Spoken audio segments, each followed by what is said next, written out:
संसार माँ दिल के सितार माँ साज छेड़े ऐसे गोरी पड़ गयो मैं प्यार माँ।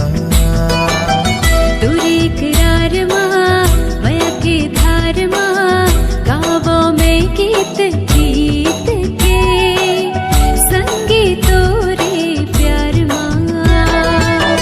करता मैं इजहार गोरी तै मोरे परान गोरी राह देखा मैं तोरे हो गे है शाम गोरी। मोर संसार माँ दिल के सितार माँ साज छेड़े ऐसे गोरी हाय पड़ गयो मैं प्यार माँ।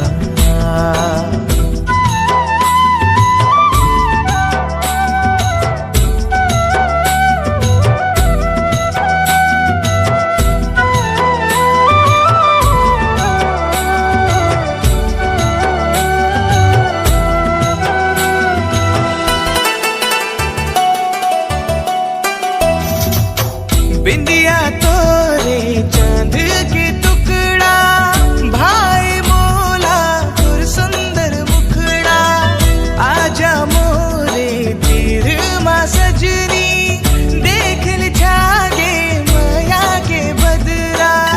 ते बुलाई मैं आगे हूँ सजना डार के तोरे माया के गजरा मांग मत सिंदूर सजा दे ले चल मोला पन अंगना।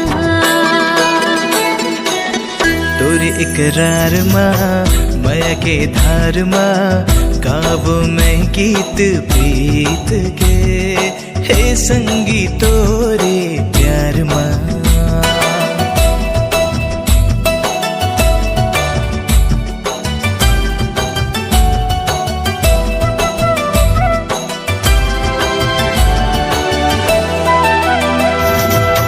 रतिया मोरे कटे ना सजनी तुर से मिले के करो अगोरा तुर बिन हाल बेहाल है सजनी जिंदगी के मोर पन्ना है कोरा।